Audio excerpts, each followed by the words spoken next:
So, take two, and we'll see what happens. That was a shame now about that, but we'll see.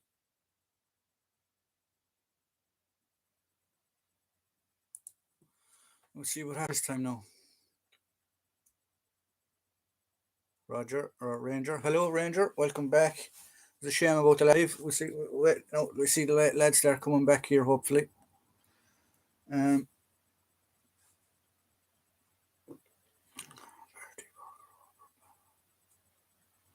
Hello. How are you? So we five guys back in again. So we'll wait till the room starts populating again, and we'll carry on, and we'll try and keep the conversation a bit civil. You were under attack, lad. I know. Jesus Christ, they were coming out of the fucking woodwork. Pardon my French. They were coming out of the woodwork wherever they came from.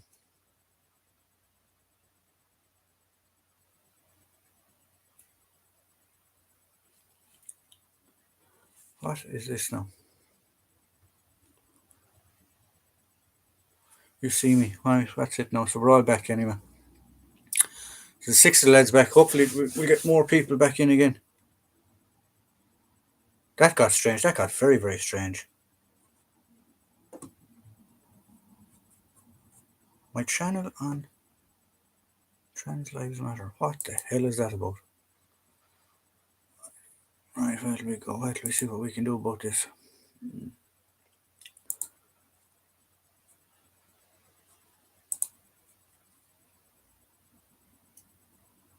Well, I know who most of you are.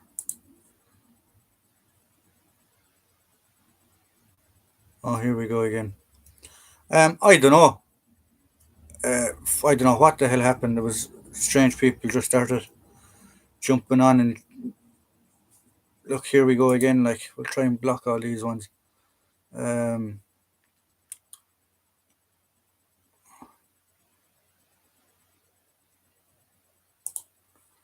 try and block all these people if we can. I don't know how to block them, but we'll try anyway.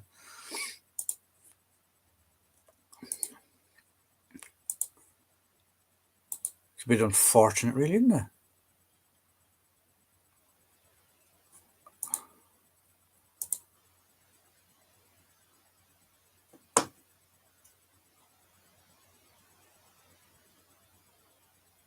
Maybe bin it and stream tomorrow. No, we'll look. I'm not going to let the little bullies and thugs deal with it. How's it going? We'll just carry on. Forget about it. We'll ignore them.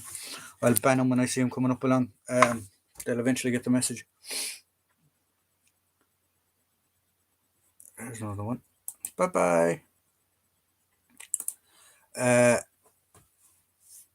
Yeah, it's a shame. I mean, we're just trying to have a peaceful conversation here, but sure. Make sure you change the URL. What the hell is the URL? I have no idea what the URL is. But if somebody can help me with that, we might be doing good. I'm from Britain and I have applied for the Irish Army, but I'm worried about failing the medical because I have mild high frequency hearing loss. I'm not sure how that's going to affect you. I know the army the Irish Army anyway, are very, very strict on hearing. The best thing I would ask, or a best piece of advice I can give you to do, is to actually look for your doctor or get your doctor or something to do a simulated hearing test on you, or try it. They put you in. I can't remember the name, but they literally put you in a room, put these headphones on you, and you can barely hear them. These beeps on either ear, and they keep doing that through your ear for your hearing test. So, did military collectibles pop back in? I didn't see him come back.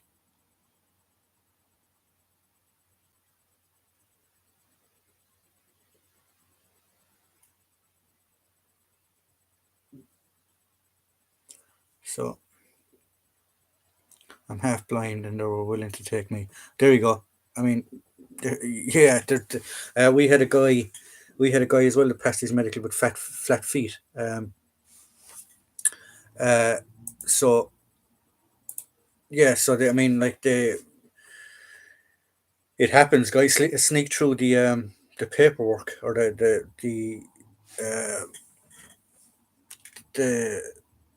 red tape, if you get me. So you can get in. There are ways around it. Um, I wouldn't worry too much about it. I mean, like, it is a big shock to some people when they fail it. Mind you, that was reserved, and I failed the running. So there you go. Um, yeah. So I mean, like, there are people that do have difficulties in getting in. Um, some people fail the medical for minor things. Go away and work on it, and for whatever reason, might be a small bit overweight, things like that. Come back, repeat it. They get in that way. Some guys fail the physical. Go away, train for a small bit, come back, repeat it, and get in that way. Uh, and it's a good character, but it's a good judge of a person's character as well when they do reach a stumbling block like that, but don't give in, keep going and trying and trying and trying and eventually get in. Um, I know guys that a guy in my recruit platoon, he for first recruit platoon he tore, was it his Achilles tendon? Had to have surgery on that. Got back squatted or backclassed to another class. In the second class, then he hurt his back somehow, um, and then he eventually finished with us. So I mean, like, yes, I mean, those are the type of guys that you want to have around it. Just don't quit, don't stop, and carry on and keep going. Like, um, so yeah, so that's it. Sorry, I'm a bit sidetracked there now because I'm trying to keep a look at these lads. So that's what I'm going to do actually. If you'll all hang around for 5 or 10 minutes, what I'm going to do is I'm going to completely shut every. I never got in because of my eyesight. Dutch medic. Yeah, that can happen. It does happen. Unfortunately, I know a guy that has an allergy to bee stings, and that stopped him from getting in the army. Um, so what we're going to do is it is now 2028. So I'm going to give it another few minutes there, and we see if a few more of the people pop in, and we'll do these unboxings and we'll see how we get on. And I must look up a way that we can secure from these idiots, but we'll wait and see. I'll just keep blocking them as they come up. They tricked me and said I had to run a distance, but then did an example lap. Absolutely winded me. So they made you do an example lap and then win. Yeah, um, yeah. So you have to be careful that way. There, if you are going into the or thinking about getting into the military, um, you definitely have to be fit. You can't just rock up, and it is a different type of fitness too. You can't just shall we say be football fit, where you can do your 90 minutes on a football field or whatever type of sport you play. Um, the military fitness is more of an endurance type fitness than anything else, really. Um, yeah, so there you go. What's the most unique piece I have in my collection? Uh, gee, unique as in strange or unique as in rare? Um, that is the question. Uh, yeah, yeah. So clarify that and see what you mean by unique. Um, by strange, or do you mean by rare? No running between the bushes was drilled into me that day. Yeah, uh, yeah. You do find ways around things as well. We used to do a circuit in a place called the Glen of Amal, or sorry, in the Glen in Cork, and the instructor would stand on top of a hill, and when you went down the bottom of the hill, he was so high that there was like a piece of dead ground that he couldn't see you. So we'd all just carry on walking around, and then we'd start running again. So you do pick up little tricks like that. Rare, my most rare item I have in my collection. Hmm. I have a few rare items. I have a Australian chemical rain jacket that they're very hard to come by now at the minute. Um, My banner collection would probably be the flak jacket, the body armor that I did last week for the RUC. They're very rare. Vietnam wise, would probably be that Australian jacket. World War Two is I actually have an original side cap from the Royal Ulster Rifles, and I have the General Service Beret from the Royal Ulster Rifles. And to have the same regiment with the two different headdresses, that's probably rare as well. Or people takes a while before they can find it. Yeah, so they probably my World War One rare collection is well, it's not really rare. It's unusual, I suppose. I have when I was walking when I went over on a trip before. I have a piece of barbed wire that I picked up at the Somme. So where have we gone? Andrew Johnson. How common is it for Irish lads to join the British Army? I served with at least four that came from the Irish Republic. Very, very common. It's very, very common. An awful lot of guys would have family history in British regiments, Irish Guards, what's now the Royal Irish Regiment. You would have had guys in Queen's Royal Irish Hussars, London Irish, um, to mention a few. But yeah, it's very, very common. It's common too, whereas guys will try and get into the Irish Army, can't get in for one way or another, and they just want to be soldiers. It doesn't matter what army they're in. And they will go join they'll either join the French Foreign Legion or they'll join the British Army. So it is very, very common. I know of 20 odd guys that were in the British Army or are still in the British Army. Favorite pair of boots and brand. My favorite pair of boots would have to be Mendel Army Pros German boots. And they're indestructible. I've had my pair for about 13 years. Uh, keep greasing them or keep putting dubbing on them and stuff, and keep them supple, keep them clean, and they'll keep going forever. And you can actually send them back to Mendel when you do eventually wear out the sole, and they will resole them for you. Ranger, I have done that, and I have mild. I hear 4,000 hertz, and that's the worst. I am really fit, so I hoping they accept me for my fitness. They don't just accept you for one thing. It's a combination of things. You have to meet a mark on each test, if you get me. Um, but there are other options. If the army don't have you, the navy might have you, or God only knows who will have you. So don't just let that uh, get you down. But there are other options. The British Army, an awful lot of Irish lads in the British Army, awful lot of Irish lads in the French Foreign Legion. There are other options there.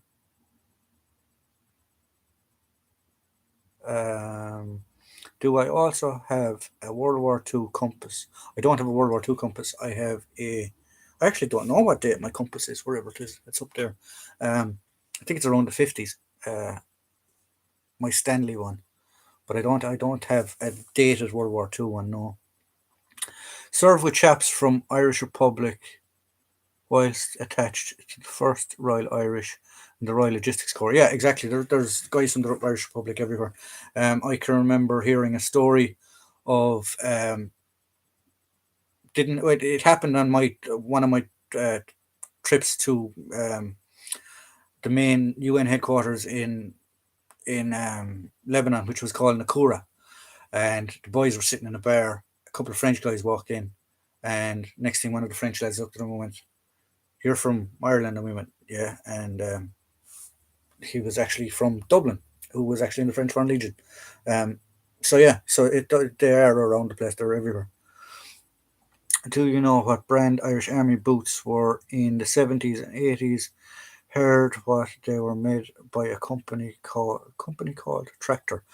Um, I don't know about the 17 and 80s ones, but in the 90s and the 2000s we had Dunlop, believe it or not. Another company called Blackthorn.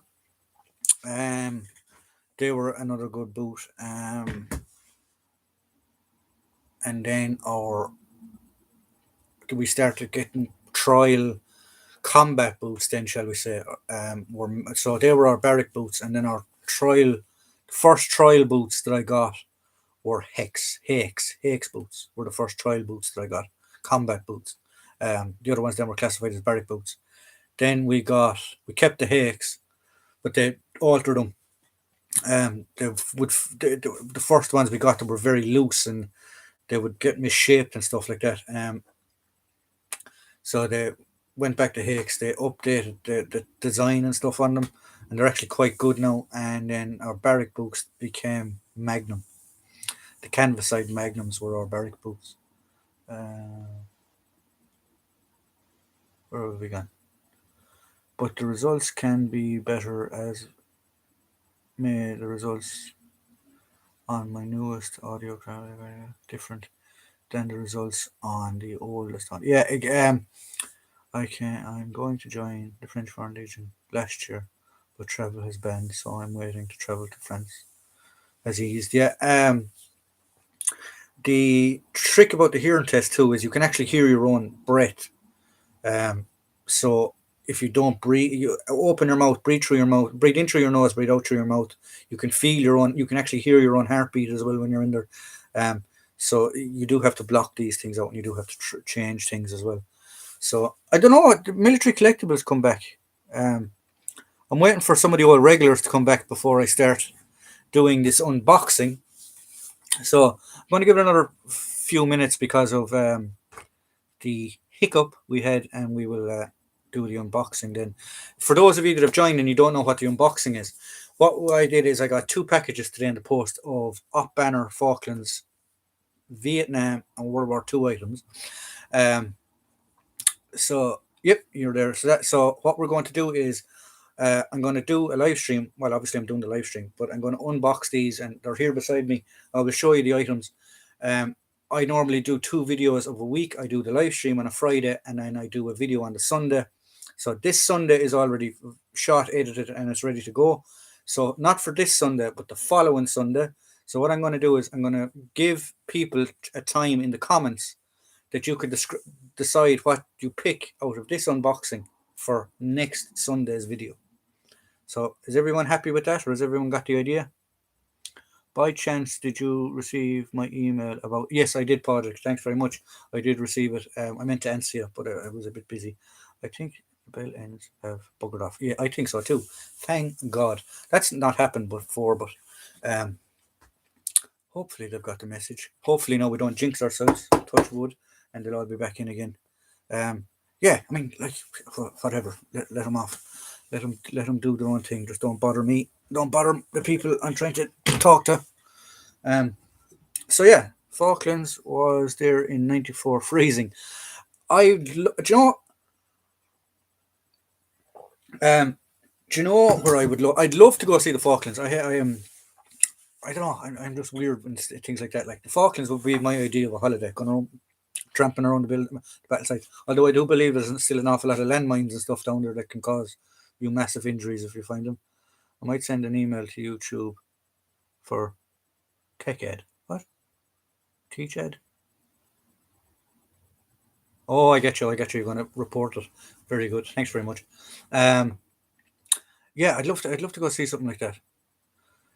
I know the haircut. This is my first post-COVID barber haircut, because the barbers were only allowed open last Monday. So before that, I was getting friends, family, and anyone that could use a strimmer to try and cut my hair. So this is my. Do you like it? It does actually show my scar that goes the whole way down the side of my head, but we won't worry about that. Yeah. So so sorry, I got squirrel moment. Falklands. Yeah, I'd love to go see the Falklands. I'd love to go. Where was the other battlefield? Gallipoli. Love to go see that. Um, Gallipoli, Turkey. Small bit easier to get to than the Falklands. So yeah, so we'll hope to get there, and we'll Gettysburg. Did I see an American Revolutionary reenactors? Oh, sorry, the American Revolutionary reenactors. Bunker Hill. Yeah, good sight. I'd love to. I wouldn't mind seeing that. Gettysburg, the famous Civil War battlefield as well. I'd love to see. Arlington Cemetery. I'd love to see that. I know it's strange to say that you want to go see a cemetery, but um, yeah, you understand what I mean. I'd like to go and see it. I suppose just see what it's like or see what it's about. I think the mines were all recently cleared in the Falklands. Oh, very good. Um, I know I had a friend of mine went over. Irish chap actually was in the RAF. He went to the Falklands in I think it was '84 when he went over, not long after the war. Excuse me, and they went over as they were doing helicopter refuels and stuff like that. That's what his job was. He was a helicopter refueler. But he said, yeah, he said there was if he was into the military collecting at that stage, he said there was Argentinian stuff still all over the place. Um, Irish accent, yes, Irish accent, west of Ireland. Um, thank you. So, so will we get to this unboxing thing, guys? Thumbs up for who wants to do the unboxing. No, no takers. Oh, spill me tea all over my hand. Aren't you going to watch? Aren't you going to watch Normandy on the D-Day beaches? I would. I've been to the D-Day beaches already. Uh, I've done all of them: Sword, Juno, Gold, and Omaha. Uh, sorry, Gold, Sword, Juno, Omaha, and Utah, and Mulberry Harbour. I've done them all. Um, so yeah, so I've been there. I also was in Yeep. I was or Wipers, as the British called it. I was in Verdun. I was in the Somme. Um, Caen. I was in Caen. I was in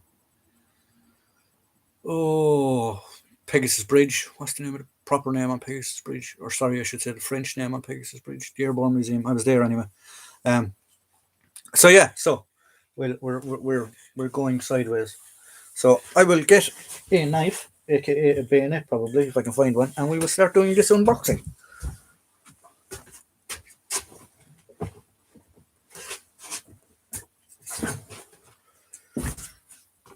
Right.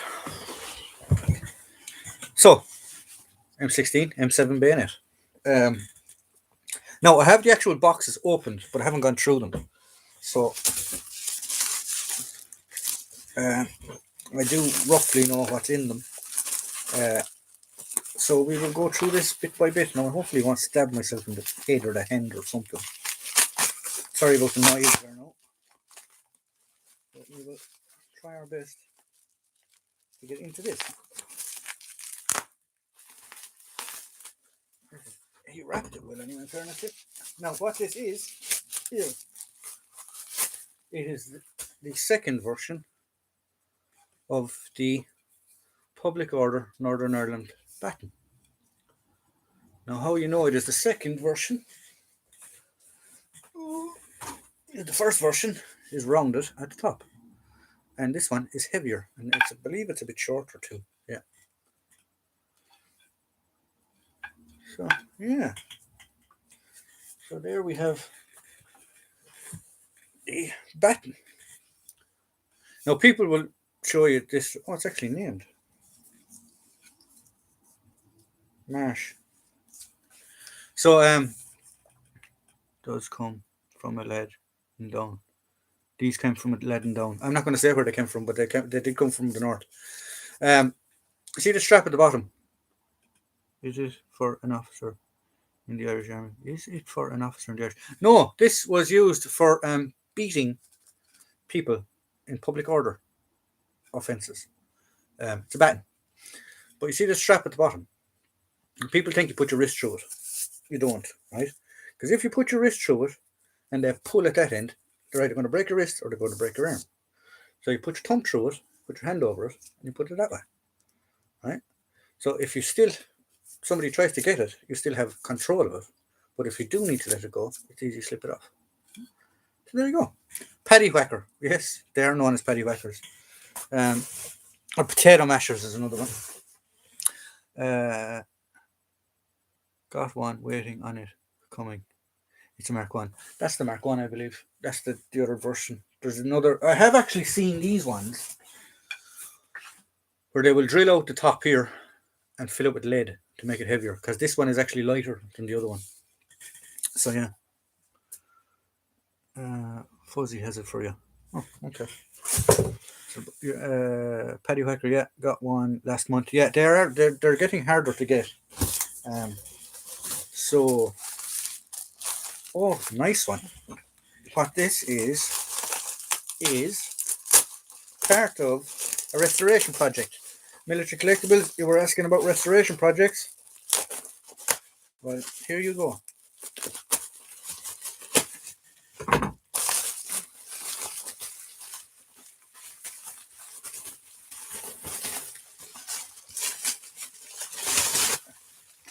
This is the dome piece for my APH-5 flight helmet from Vietnam. So all I need to get now is the rails and the visor. And we're halfway there. So yeah, fantastic. So there's part of my restoration project has arrived, Military Collectibles. You were asking about it. So I just have to try and find the rest of the parts, and we're away in a hack.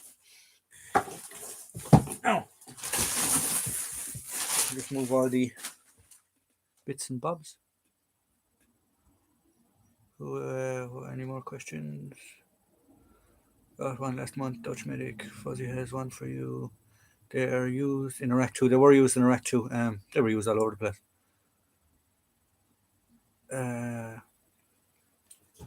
Don't know what that one means there, Brian. Whatever, I can't make it out.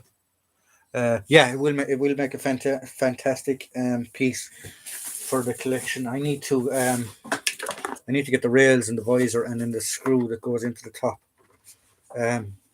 And I do have a friend of mine that's an artist, so I might actually get him to copy a picture that I have seen of a guy had the front of his decorated. So yeah, it's going to look good when it's done.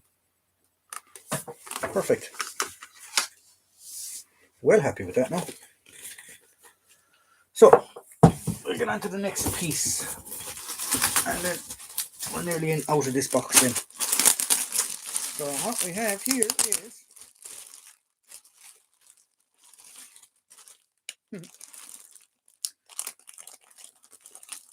nickname for the wooden baton. All right, okay. Didn't know that now. But baton round, rubber bullet, whatever way you want to call them. Nice little item. I have a few of them. So there's just another one for the collection. And we have now this is an 84.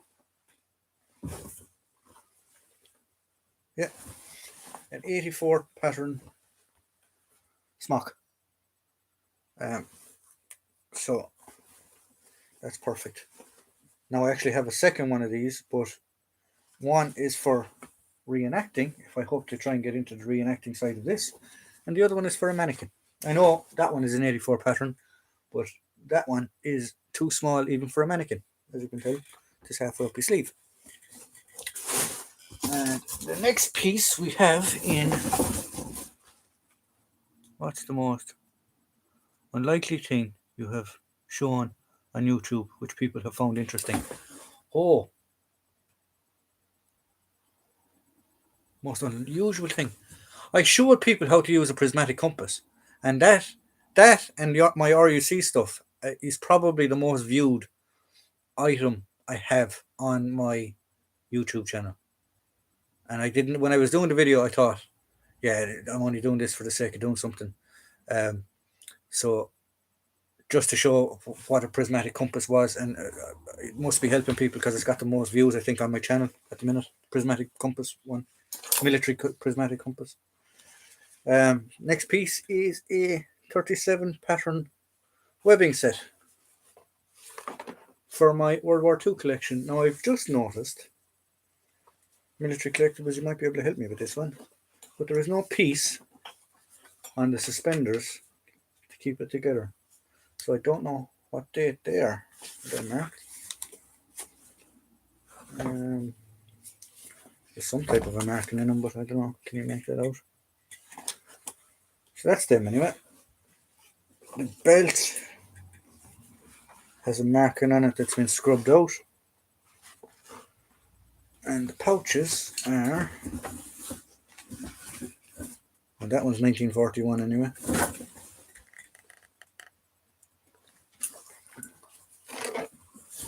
And this one is... Can't make out that one. H&C something limited.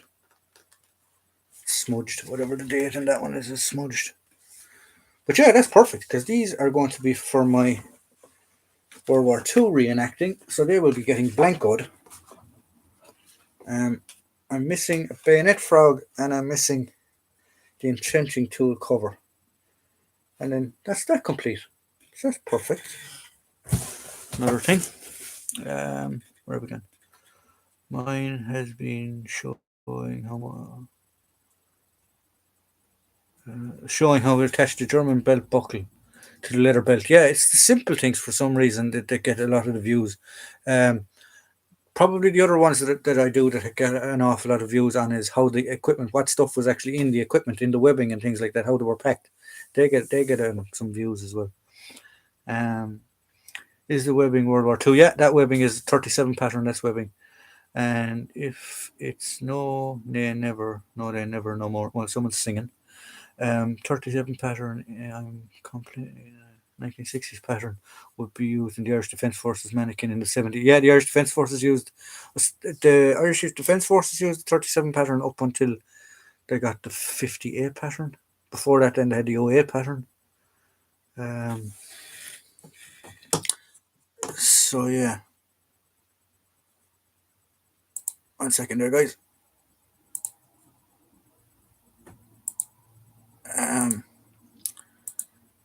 Sorry, 1 second. Go back.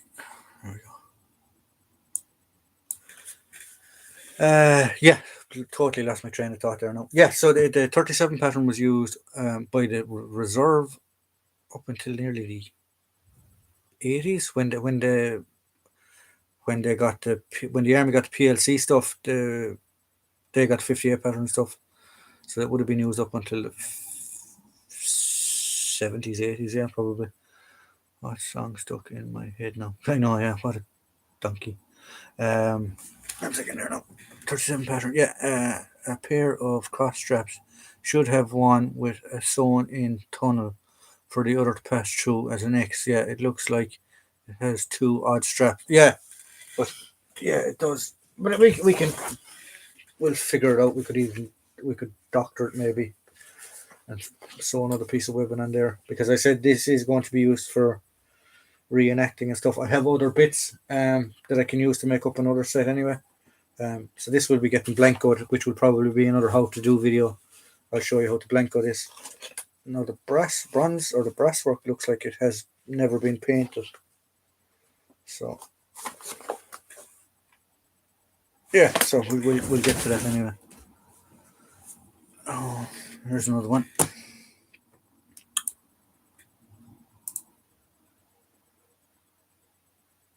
Nineteen 79 to 19 for, oh okay, they used it up until then. Okay, so there we go. Where are we going now?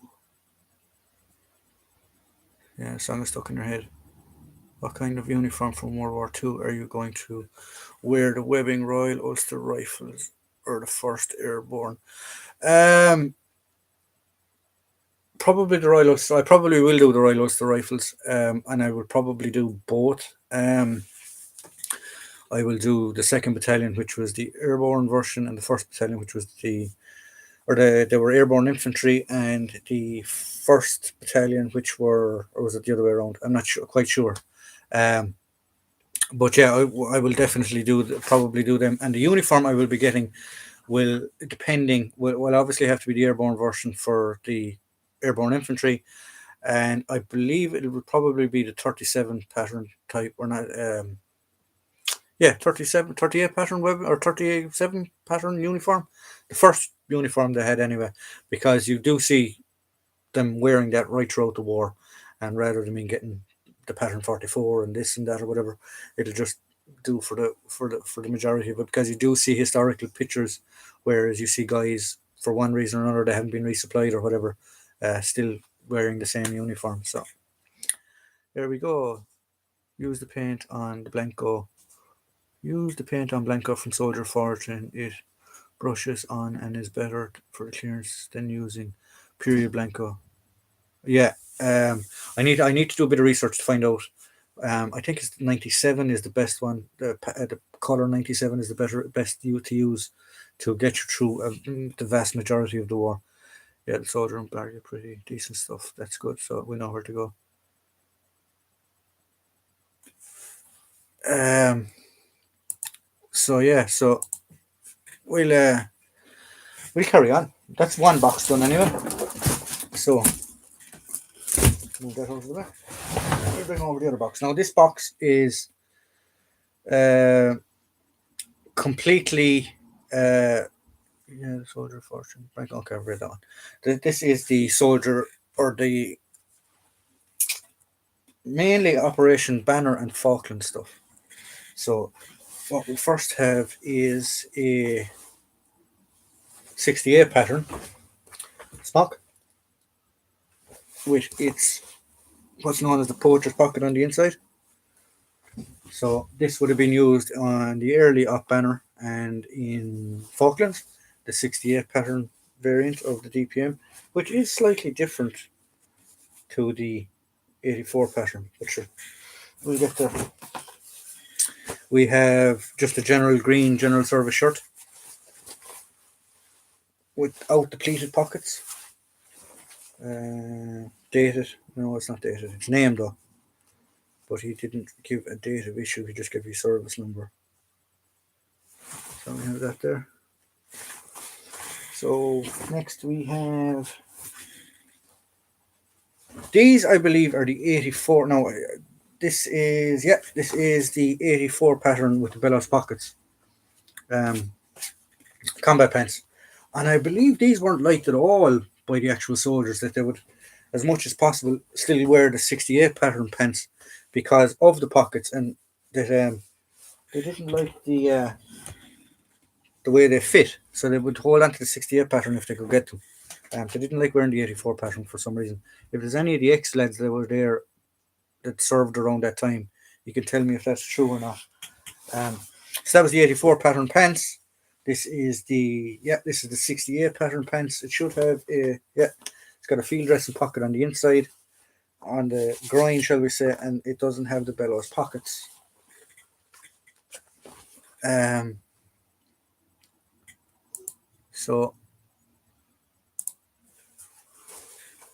so yeah, so there we go, and it's got the back pockets actually. Does the 84 pattern have back pockets? Yeah, it does. Didn't know. One thing I didn't notice. Next item is another 84 pattern smock. Now this is the bigger one that we'll be used for reenacting, or when you're wearing the body armor underneath the smock. So it makes it better that you have more room, more flexibility. You still there, lads? There's no one asking me questions. I don't know if you're still around. It says there's 16 of you there. Have you all disappeared?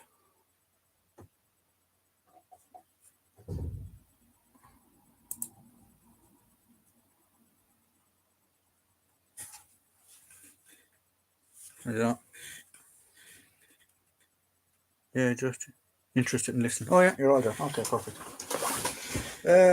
What we have now, this is Falkland. Well, it's not Falklands. It's definitely off banner though. It's the windproof SAS smock. You see, this was very, very popular in the north, especially during the winter trips, by the soldiers, that they would beg, borrow, and steal it. Yeah, this is the 84 pattern because it's got the field dressing and the bigger buttons, and it should have. No, it doesn't. So then it is the second pattern. It doesn't have the rank slide on the back, which should be on the front. Yeah, rank slide is on the front.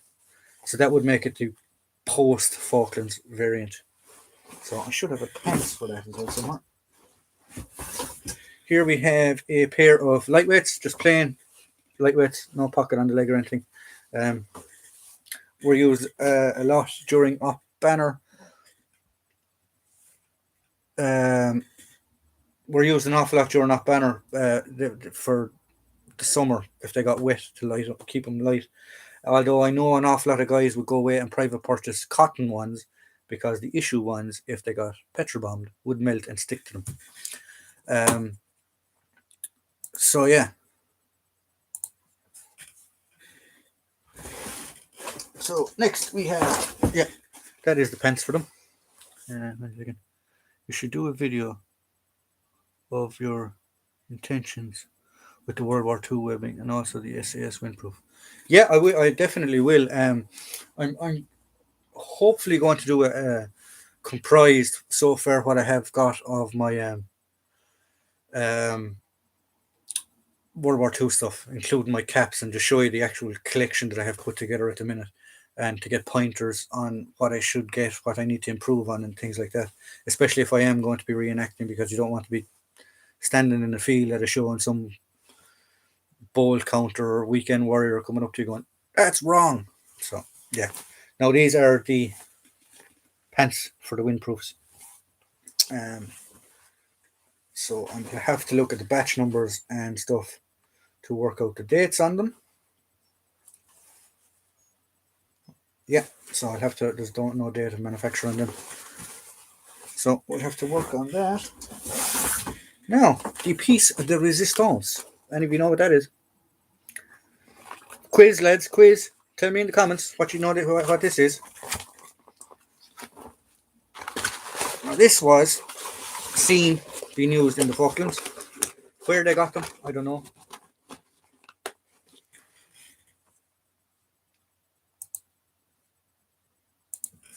Where they got them, I don't know.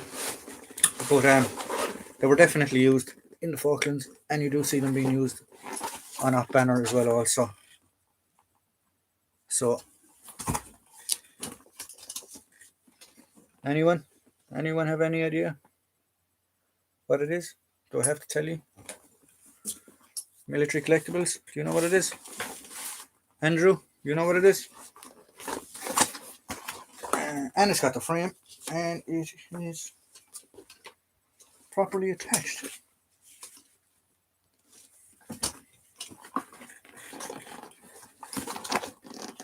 Not for radio. It's not for radio. It is a general backpack. It is a general backpack with a frame on it. So, was used in the Falklands. Not a clue. There's different. I would like to be.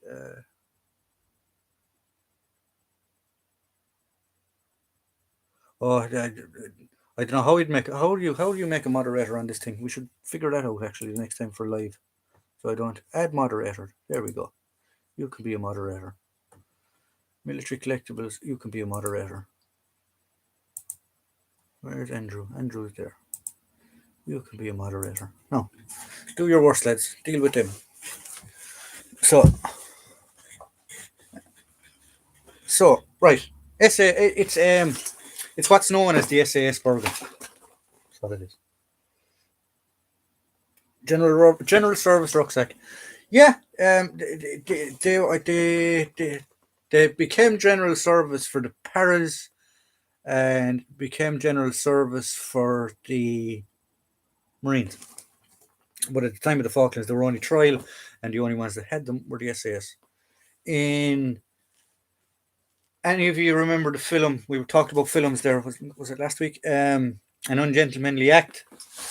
The main character in An Ungentlemanly Act, when they went back into Stanley, had one of them on his back. That's what he had.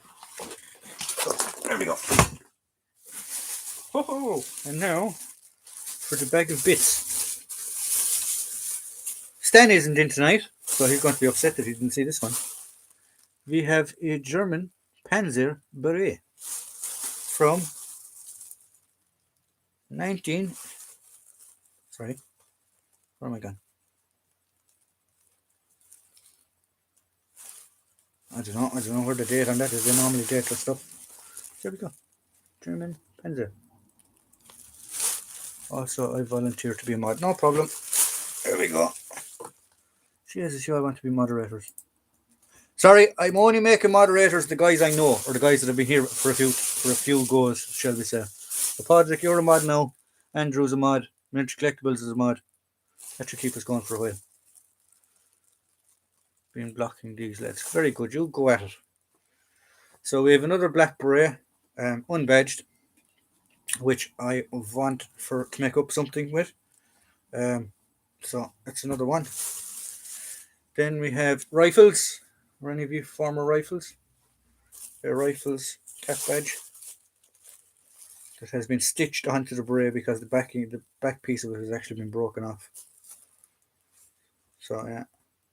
So somebody asked me before how you can tell whether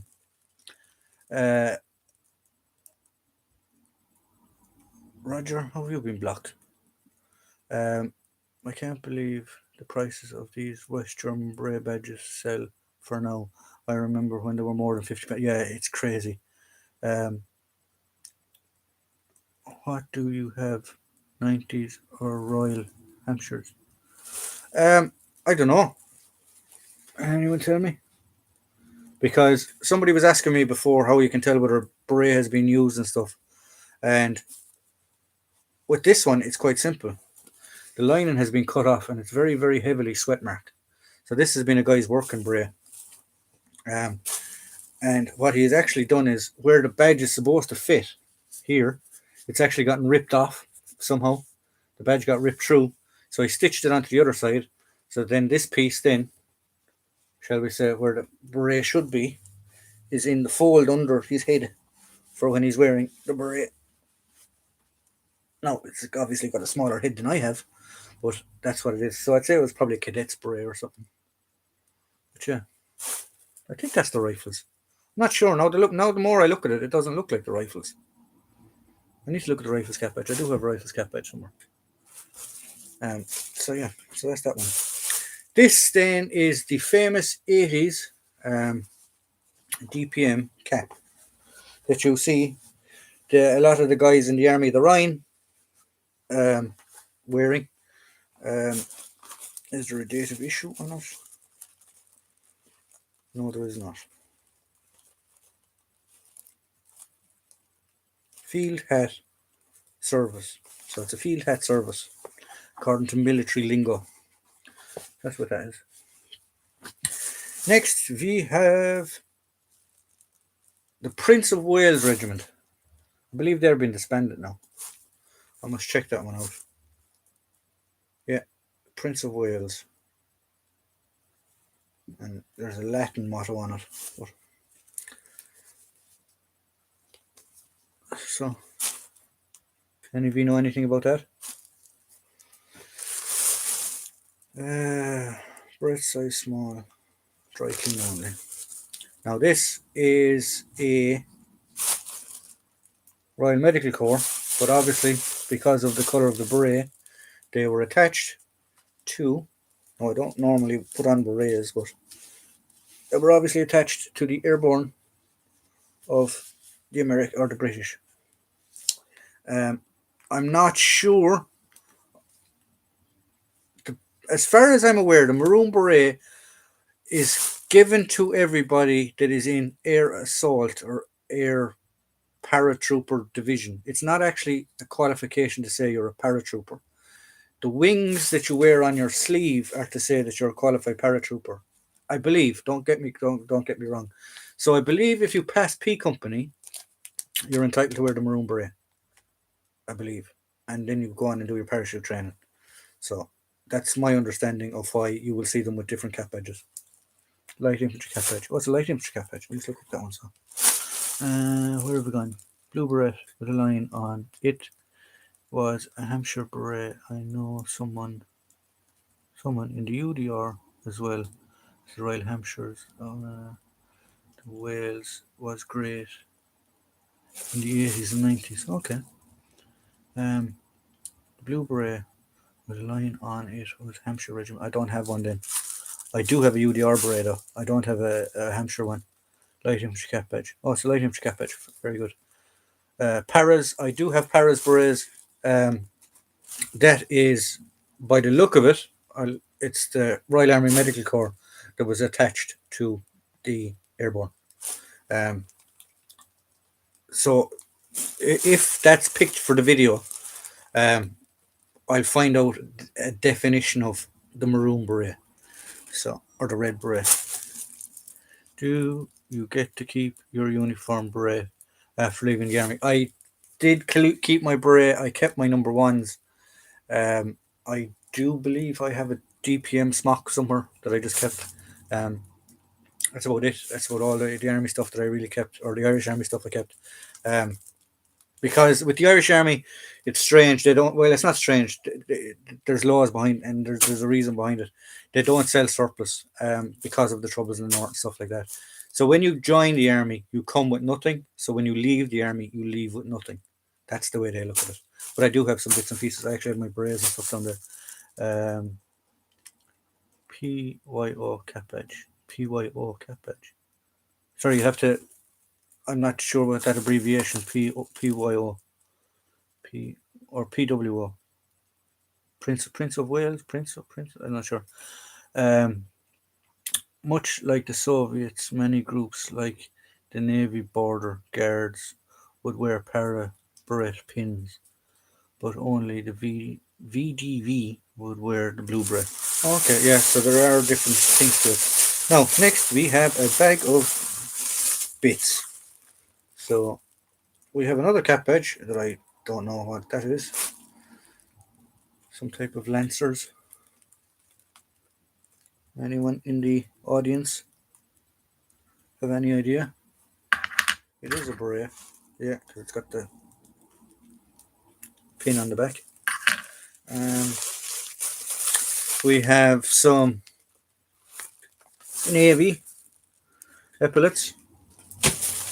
We have a load of these yokes that are going to be, they're the covers for the new British uniform that will be used for swaps or spares, because I don't need them for anything, so they can go back in the box. We have a Royal Air Force name tag right in the box. Now, what else have we here? Oh, didn't know that was there. It's a warrant officer's or a sergeant major's wrist rank. So, yeah. So we'll put that there as well. That is the Lancers. Okay, I must look up that so I can figure out what they are. Then we have more DPM rank markings. So that one is, oh, that one's even numbered. So, yeah, so that's a colour sergeant, I believe. The crown on top of it. We have a captain. We have an airman, which is unusual. See the propeller. We have a sergeant. And we have another airman with lots of propellers on his yoki. There you go. Then we have the same with the blue for their dress uniform. And then we have a set of white stripes for a corporal's uniform for Middle East, or their 10 uniform. I do believe, did they wear that on the Green General Service shirt as well? I'm not sure. During the 80s. Do I have any Scottish or Swedish military gear of some kind? I don't have any military Swedish stuff. WO1 badge, so it's a warrant officer number 1 badge, which would be warrant officer number 1 would be a company sergeant major, if I am correct. We call them company sergeants. Or is that a colour sergeant? Colour sergeant would be a company sergeant. Or the colour sergeant quartermaster. I'm not sure. The rank markings are a bit different. So, yes. So there we go. That is the haul for the week. That nearly brought us up to half an hour. My tea has probably gone cold.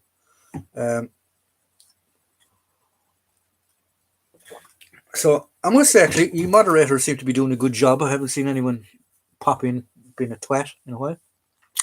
I collect military radios and phones. I saw you have some. I do. I have a 77th set, and I have a PRC 6. I have a Klansman.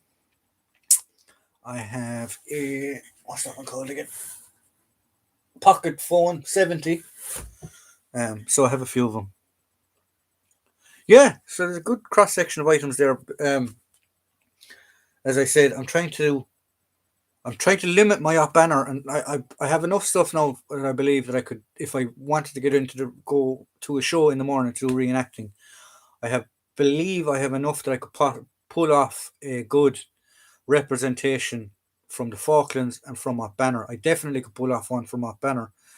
So I'm going to try now for the future, unless I see something come up again, but I'm going to try for the future to finish off my World War II impression, finish off my World War One impression, which I haven't even started really, and we'll take it from there. I could even pull off an Australian impression for the Vietnam conflict as well if I wanted.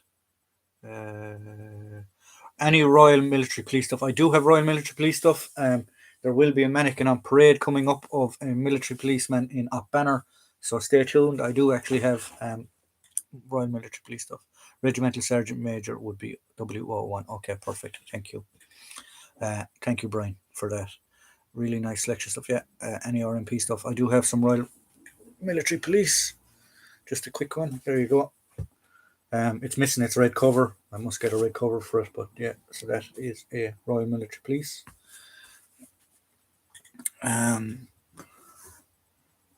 What I'm getting mixed up. It's Prince of Wales RR, so it's a cap badge. Prince of Wales Royal Regiment. Okay, have they been disbanded? I think they have been disbanded. That sounds great. Yeah, so that's the plan. Like, I mean, I have a shelf here of, or a drawer of berets that still have to be done for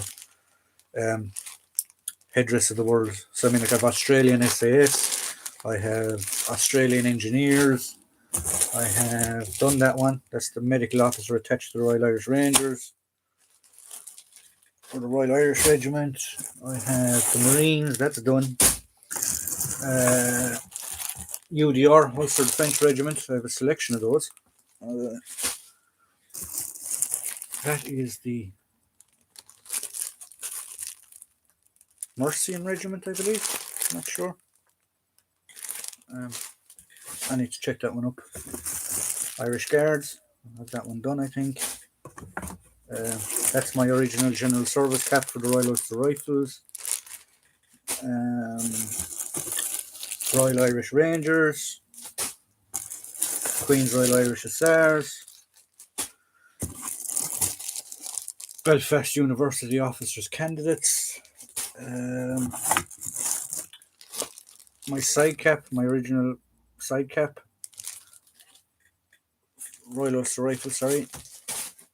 Soldier of Fortune does the red covers for the MP caps. I know, I just haven't got around to order them. Queen's Highland Light Infantry, Paras, another an assortment of them as well. Queen's Hussars, officers and enlisted men, general service enlisted men. Am I still active? No, I'm not still active. I retired 2010. Polish.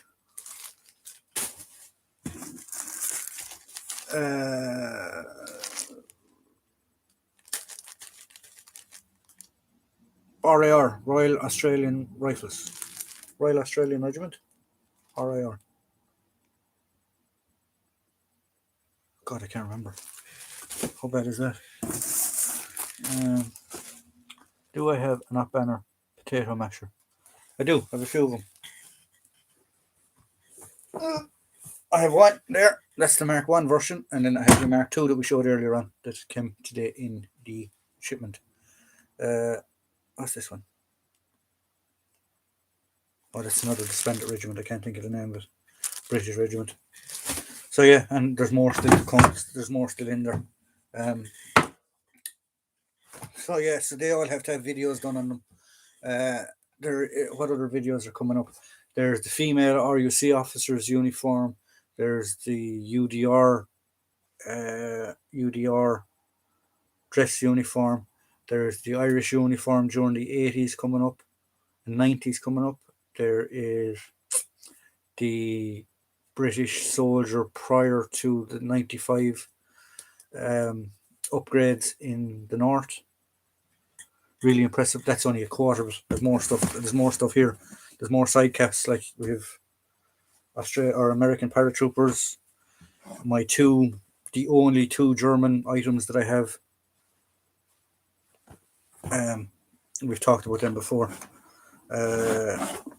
Australian bush cap, tiger stripe bush cap, another Australian bush cap. The list goes on. The list goes on and on and on and on. So yeah, that's what I probably first are. Were the Royal Green Jackets in Northern Ireland 1979? I know they were in. Yeah, they were. They probably were the Green Jackets. The Green Jackets were the largest regiment, infantry regiment around that time. They had something ridiculous like 9 battalions. Unfortunately, they got the nickname the Fallen Plates during Operation Banner because there were so many of them casualties. They were there a lot. Were you deployed in Antrim? I wasn't deployed in Antrim. No, I was deployed. Could you call it Antrim? I did time on the border, yes, but I'm not telling you where. I was stationed in a place called Dundalk, but I'm not telling you what I did when I was up there. So I actually do have on him is a green jacket beret. Yeah. So there you go. So yeah. Oh, up there. Hello from Canada. Hello, Liam from Canada. How are you? So we've gone an hour. So we're going. I'm going to give it in about an hour and 10 or 20 minutes because of the twats that were on earlier on. I should have made moderators earlier on because the lads seem to be doing a great job in keeping them at bay, which is great. Were you ever brought to Longford? I believe there was the central staging area for border operations. Oh no, I did my border training in the Curragh. But I wasn't officially sent on border operations. When I went up there, we went up in 98, 99. The Good Friday Agreement had just been signed, and we were clearing barbed wire, we were clearing roads, we were clearing checkpoints, things like that, permanent structures. Because of the Good Friday Agreement, they had to be dismantled and things like that. But we did stand on checkpoints and stuff like that. I wasn't there that long. I was only there a couple of weeks, and then I got sent home because I had volunteered to go overseas. And then when I went overseas, I came back and mad cow disease. I don't know if any of you remember mad cow disease. That had started, and because I had been on the border before, I got sent back up there again to man checkpoints and stuff again at that stage. So yeah, so that was my time on the border. Asked old N2 number, reference body armor. Can't remember Big Bob before her time. Oh, okay. So yeah, the N2. If any of you remember the N2 on the body armor video I did, the N stands for Stradbally and Derry, London Derry, whichever way you want to call it. Area of operations. Each area was giving a letter and a code, right? Stradbally and that area I think was green, so they became known as the Greens. The N2 on the flak jacket means that he was in that district, and the 2 means that he was in the second, is it MSU? Mobile Support Unit. MSU, yeah. That he was in the second mobile support unit. Don't remember Big Bob before her time. That's good, actually. That's nice, but it's good to get information. If you don't want, I understand, especially with Banner, especially with things happening up there. If you do not want to answer or ask a question on this, always my email is in top of the video descriptions, that you're more than welcome. Portadown the Blues. Portadown was the Blues. Okay, yeah. You were J2. Portadown was the Blues. Who was the Greens then? I thought, was that Derry? Was Derry the Greens? Um, but if you want to ask me a question, or if you have an answer for a question that you're not comfortable answering on a live stream or in the general comments, bang off an email to me. Everything is in confidence. Um, I won't mention your name if you don't want me to mention your name on a live or on a video. If you send me a piece of, or if you send me some equipment that you would like to do a video on, you would like me to do a video on, and you want me to send it back, that's fine.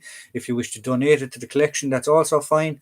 So if you don't want your name mentioned, I won't mention your name. So that's just a cover there for people that if you want to have information or give information or talk to me about items that you're not comfortable about talking on this, that email is always there. I see the remnants of an old towers every time I go up and down. Very ominous. Yeah, some of the towers are still there, unfortunately. Um, if you ask me, like if you were a guy that had land up there, if you were a guy that owned the land the checkpoint was on, I would have looked to keep it there. I'd have told them, no, don't bother dismantling it, because I think in a few years' time they could be tourist attractions. I mean, if you're like you have a checkpoint on the main Dublin road from Dundalk to Belfast, and you have a little cafe trailer there with you can buy your tea and your sandwiches or whatever, um, and have your little a couple of these lads standing around the place and have your tour of your old British Army checkpoint. I reckon it'd be a massive money maker. Bit like the Berlin Wall. There's some parts of the Berlin Wall still there. Um, I don't think Checkpoint Charlie is there, the most famous checkpoint, but yeah, the majority of it has been knocked. Um, there is. Where did I see? There's a piece of the Berlin Wall. It was in the Imperial War Museum. They had a piece of the Berlin Wall, but with the graffiti and all on the side of it. Yeah. So yeah, I think that would have been a massive money maker if guys had the brains, or I don't know whether they were allowed to do it because of the Good Friday Agreement. I'm about to be a father, but I'm afraid to tell anyone because I can't find out who the mother is. That could be a problem. Apparently, they get mad if you take pieces of the Berlin Wall from Germany. Yeah, I did read a story before that they had a massive problem with the Great Wall of China, which with tourists taking chunks out of it. Hadrian's Wall, I believe, as well. They had a problem with people doing that. Here in the Burn, in West Ireland, it's a huge ecosystem and national park, and they have problems with tourists every year, fucking taking pieces of walls and um, adding walls to the tops of hills. So they have massive problems with it. I believe the Irish border was the third most armed border after Germany and Korea. It probably was. Um, it probably was. I know it was the most. It was the most militarized zone in Europe, and that when you think about it, that's crazy. But it was the most militarized zone in Europe in the 70s, 60s, 70s, and 80s, and that's with a Cold War going on. I believe per population and per head of capita, shall we say, there was more soldiers to civilians in Northern Ireland than there was in Germany, and they were expecting the Russians to come in Germany. So it's crazy when you look at statistics and stuff like that. Um, so yeah, it's mental. I'm finish my cold tea and then we'll. So lads, I hope you enjoyed tonight's live. I'm sorry about the plonkers we had earlier on. So hopefully now that I have a few moderators made, there's one or two more guys that are regulars that if I see them popping on, I'll ask them do they want to be moderators. So yeah, so I'm sorry about the start of the live, but thankfully it seems to have worked out. We will carry on doing the lives. I'm not going to stop doing the lives because we get the odd few twats in every now and again. I do believe it's a good way for us to communicate. It's a nice way to meet friends and guys. I've met guys through YouTube and guys now that I communicate with on a weekly basis. So I am thankful for that. So Yeah. So I mean, you know what? Do you want me to cover everything again that was came out of the boxes, so you know what to vote on for? Not tomorrow's video, or not today's Friday, not this Sunday coming, but the following Sunday's video. So basically, there's up banner stuff, World War Two stuff. The only one that I can't do, sorry, I need to mention that, is the helicopter, the APH-5 um, helicopter helmet, because I still need to get parts for that. That is going to be a video in itself. That is going to be a restoration video. There are a few restoration videos coming up, or how-to videos coming up. I have a DDR helmet that needs to be restored. That will be done. I'm just waiting on the paint to come in. Um, I'm doing a British Brody helmet that is gone beyond its the liner and everything is done in it. So I will be getting a reproduction liner for World War Two reenacting type with the net and stuff on it. That will be coming up. Um, what other restorations? When I do get the Denix stuff, I will be showing you how to do the stuff on them as well. Checkpoint Charlie is still there. The original is in the Berlin Museum and has been replaced by a small wooden shack, and the actors charging £10 a photo. That is ingenuity. I do remember being in Italy one time, and my parents were married in Rome, and I was there on a holiday, and I wanted to go see the church where my parents were married. Nice thing, I thought. So let's go see the church where my parents were married. So I walked up to a Italian policeman, and I said, I had the address of the church, and I said, can you show me where this church is? And I had a map, and he said, yeah, it's here, it's this way. Very good English, nice guy. Um, taught me how to get to church, and that was fine. He said, you're going to pass the Colosseum.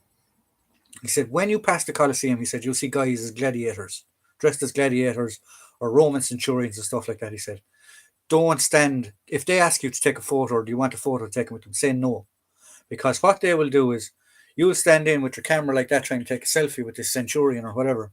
And one of the other ones will come up to you and they'll go, oh, I'll take the picture, stand beside him.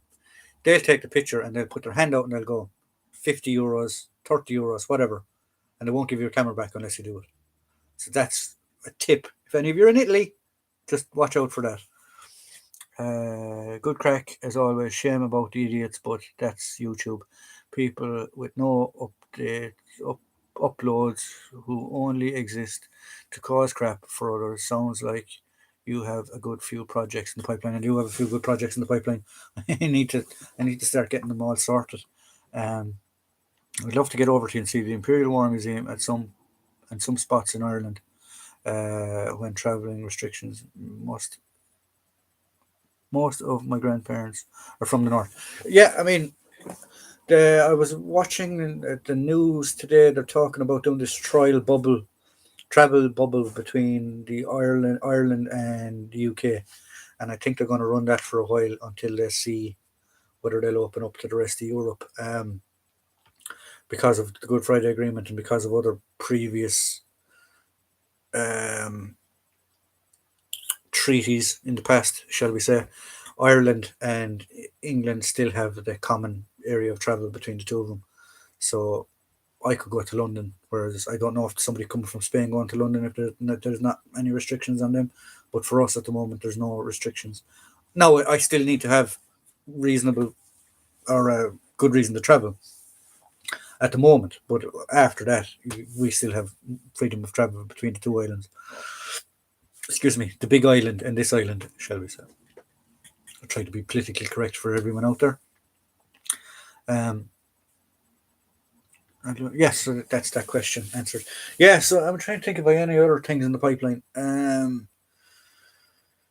a few DX and there's a few Denix things that I have my eye on that I'm trying to do deals on as well at the minute. I do need to do I do need to concentrate on my World War Two stuff. I do need to try and get that sorted at the minute and polish it off. If I am getting, I'm going to get a reproduction uniform and I'm going to try and buy it from the European Panther store, because I believe, from videos that I've seen, um, and stuff like that. They're the best reproductions that are out there. I'd love to visit Dublin and the Easter Rising sites. Yeah, there are guys that do specific tours around the Easter Rising sites and stuff like that. Um, the GPO, Kilmainham Jail is also a good one to go visit if you are into that type of history. That's where the leaders of the 1916 execution were imprisoned, and some of them were executed, and then they were buried in Arbor Hill. Arbor Hill was the name of the graveyard, which still has a prison actually beside it, and there's an army barracks at the other side of it. It's just at the top of Collins's Barracks, which is now the National Museum of Ireland, which was it Victoria Barracks, I believe it was called when the British were there. I have a Gulf War and a 1958 pattern sleeping bag liner, if I'm interested. Gulf War and 58 pattern sleeping bag liner. No, Gulf War is probably where I cut my collecting off at, and I have a 58 pattern sleeping bag up there. But thanks for keeping me in mind. Have you met the guys from Military Collectibles for you? What? Have you met the guys from Military Collectibles for you? Good surplus and the odd trinket. They do be at many events. I met them? Don't think I have. I must. This whole year has been a blur in relation to lockdown, so I can't remember who I've met or who I haven't met in previous shows because um, you literally get. I thought you were talking about Military Collectibles, as in Military Collectibles. He's up right up there. He's a moderator now. YouTube channel, but no, I don't remember if I've met anyone. I might like to send you them for free. Ranger, just give me a when this goes live tomorrow. After I do a small bit of editing and I delete the other first live stream, um, the email for to get in contact with me will be on top of that video. Um, so yeah, if you want to bang off an email to me, we can talk. Um, and I might be able if I don't take stuff off you, I might be able to put you in contact with people that might take stuff off you. But that's very, very kind. Thank you. And anyone that does donate items to me, um, I'm very, very appreciative of it. And I don't resell the stuff. So don't be worried about. I know people think, oh, sure, you give it to him and then he'll sell it off. I don't sell it off. I keep it. Um, my eventual goal, hopefully, maybe in a few years' time, is I hope to try and open up my own private museum, but we'll wait and see how that goes. But that's one of my goals for the collection. Um, and it's not going to be just off banner, it's going to be Irish men in general of other armies that have served in other armies because I believe that history um, falls through the cracks, if you get me. An awful lot of Irish guys have served in armies. An awful lot of famous guys have been Irish in other armies. Wellington was from Tipperary. Um, Paddy Mayne played rugby for Ireland. Um, Audie Murphy, most decorated soldier in the American or of America in World War II, Irish descent. Um, what about a cooperative museum? Yeah, something like that. Even I'd like to have a museum where you can actually come and I won't say touch and feel the items because obviously it's going to get destroyed and stuff like that. But whereas it's more one to one, whereas you'll have a guide that will bring you around and tell you about the stuff and answer your questions rather than just going from one piece of display cabinet and reading a sticker about this side and then going to the next one and reading another sticker and reading another sticker and stuff. I don't like them type of museums, interactive museums and stuff where you can have information thrown at you. I think they're the best type of museums that are there. Um, so yeah, many people want to open museums. Maybe a good way to find it. Many people want open museums. Maybe a good way to find it. Yeah, I mean, we'll wait and see You can rent out a shop front in a mall as a test. Yeah, I mean, like like I used to do, but prior COVID and stuff like that. I have a few friends and a few family members that are teachers and secondary school teachers and primary school teachers, and they'd ask me, "Well, look, we're teaching the kids World War II. Can you bring some World War II items so they can see them?" Um, we're doing Banner, Northern Ireland Troubles. Can you bring some stuff to see it? We're doing First World War. Can you bring some stuff for the kids to see it? So I did do things like that in the past, and I did find them very enjoyable. I donate money to your museum. There's no need. Don't worry about donating money or anything like that, lads. I do this as a passion, as a hobby. I mean, I'm not in it for money. I don't like it. Don't worry about donating money. Um, we're way off of even contemplating that, so don't worry about that. World War bricks. Hello, how are you? We're a bit late, but welcome anyway. Dutch, would you need eyes in the back of your head? You would need eyes in the back of your head. Yeah, I mean, if you had stuff that people could get into, it'd be you'd have stuff lost all over the place. You need to have it in cabinets and stuff like that. But to have a guy walking around and actually showing you and teaching you this stuff, it'd be good. Here, there's no need to be sorry, mate. There's no need to be sorry. We're just chilling out now at the minute. Um, you'll be able to see the rerun of this anyway tomorrow. What was the unboxing? The unboxing was Falklands stuff, Operation Banner stuff, World War II stuff, Vietnam stuff, um, and berets and headdresses and stuff like that. So the idea of the unboxing is, I'll just say it again in case people are only tuning in. Everything you see that was unboxed tonight, there will be a vote in the comments of the video when it's uploaded tomorrow for anybody that would like, or if you want to see any items done in a video, will be not for next Sunday but for the following Sunday. So it's up to you. Would love to have be a well. It would have to be well insured. Last time I did display for the public, I had public liability up to a million. Yeah, I can remember going to a show 2 years ago, 3 years ago, and talking to one of the organizers, and they had to have public liability for something like 2.5 million or something for the show. And then I believe the actual guys doing the displays had to have their own insurance as well. So, yeah, WWB Lego stop motion. Sorry, I don't understand what that means, Podrick. Nice. I'll have a look at the replay yesterday. No, tomorrow, not today. Tomorrow. Podrick. Yeah, I used to. Huh? No, I mainly collect rather than any stop motion stuff. Oh, you used to do stop motion stuff. Oh, okay.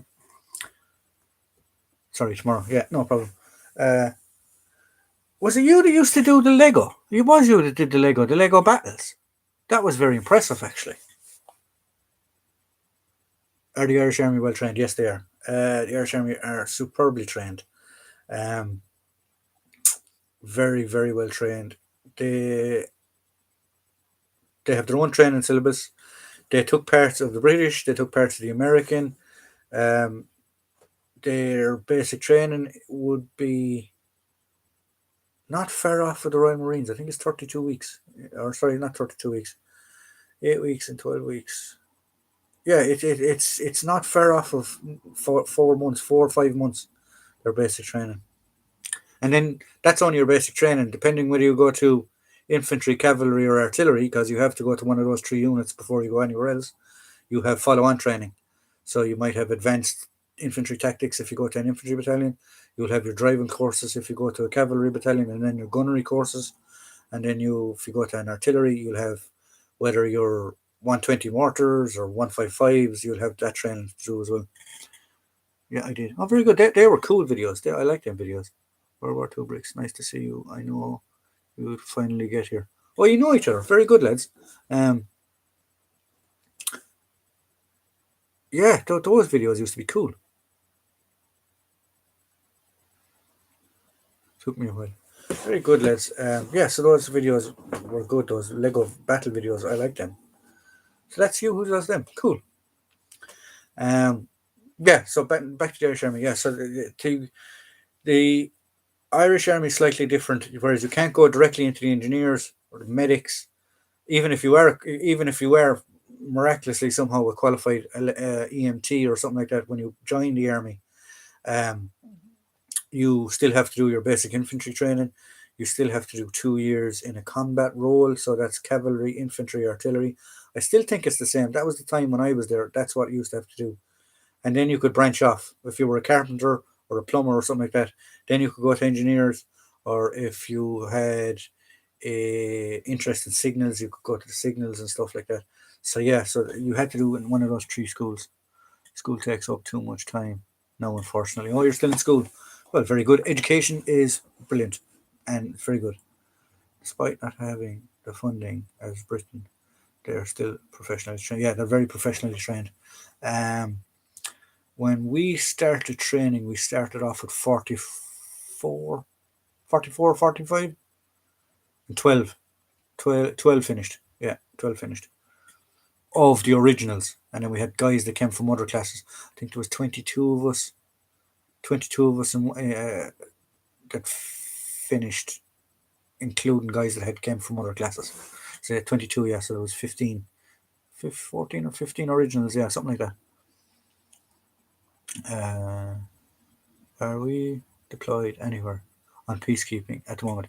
When you're talking about are we deployed now, as in the Irish, when did I join? I joined in the 11th of November 98, Armistice Day.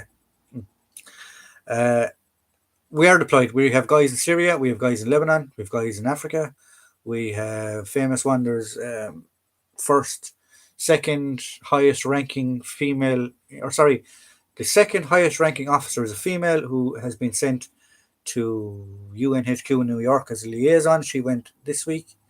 We do have guys in Brussels as well, I believe. Yeah, so there are guys all over the place. When did I join? Oh, sorry, I answered that one. Yeah, the Irish. So that answers your question. Where are the Irish lads? They're everywhere. Um, yeah, there were like when I was in, you had guys that had been in Somalia, Kosovo, Bosnia, Eritrea, Liberia, uh, East Timor, Lebanon.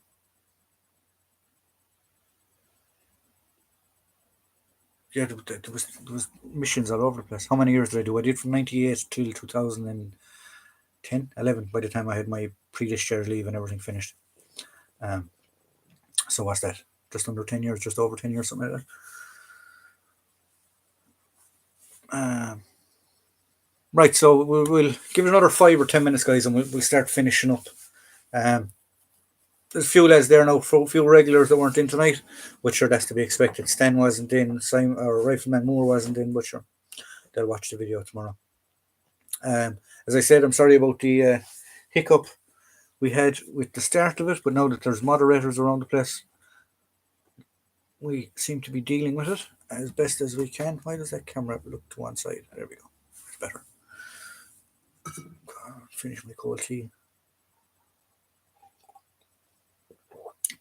My great grandfather was an officer in the Irish Army. He actually worked his way up the ranks all the way to the chief of staff. He was in Lebanon, Liberia. I forget Liberia. Congo, that was another one. And a few other places. Yeah, the older boys. I came across two Congo veterans when I was in. There was still the odd Congo lads hanging around the place. Should try to eradicate. Huh? Should try to recreate the Irish in Somalia. Interesting time when the chocolate chip was you. Yeah, and I do actually know where there's an original uniform that was used in Somalia in my old barracks museum that I might be able to get. Tyg O'Neill. Tyg O'Neill. Why does that name sound familiar? Tyg O'Neill. So yeah, I might be able to recreate it. I might talk to the museum curator and see can I take photos of it that I might be able to recreate it. He was the most active in the army in the 60s. Okay, maybe he was a bit before my time. There was I think it was a Tyg O'Neill. Stan's probably got an early start on the weekends wine. Either that now, or he was saying that he was moving. He was after getting another room, the attic room, so he's probably decorating that. Did the Irish do any intelligence checks when you get when you go for an assessment? Yes, they do. You have an aptitude test. You do have aptitude tests, yeah, before uh, you do the aptitude. You do the aptitude when what we do it now. When we did it, you did an interview, an aptitude test, medical, physical. Sorry, physical. Then no, yeah, medical and then physical, and then you were told whether you got in or not. My family history is what worries me. How do you mean now? Your family history is what worries you in relation to an intelligence test? Sorry, intelligence checks as in background checks. Oh, right. Yeah, that can happen. They do a background check on you. When I was in the army, they actually did a background check if you were being married. They did a background check on who you were marrying and their family as well. You'll be asked for a reference too. I don't know if you're asked for a reference. Oh, you are asked for a reference. Sorry, you're asked for a reference, a character. You are. Who did I get? I think I got a parish priest and a local sergeant or something. Um, or even my school principal. I can't remember who I got to do it. But yeah. But like, I mean, the thing about it too is like the army isn't going. If you are, it depends what your father or mother or whoever, brother or sister was in trouble for. They won't hold that against you, if you get me. Um, they might bring it up and call you for an interview and ask, "Do you know any of this stuff or whatever?" But they won't necessarily hold what somebody else did on your behalf. If they did it, it's they did it. You didn't do it. If you understand me. Pass the aptitude test when they sent it by email. That's very good.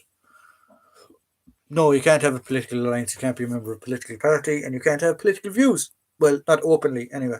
You can't have political views, and you can't be a member of the likes of the Freemasons or any lodge order or anything like that. You're not meant to be a member of any of that stuff.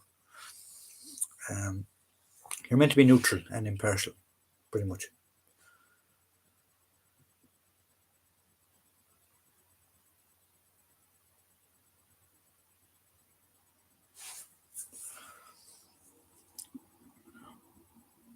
So if that's it, lads, now we'll head away. Do you have any? Give it another 5 minutes there if any of you want to throw a final question at me, and I'll have to put all this stuff away and head to bed. We're getting near on. Geez, we're getting near on 10 o'clock.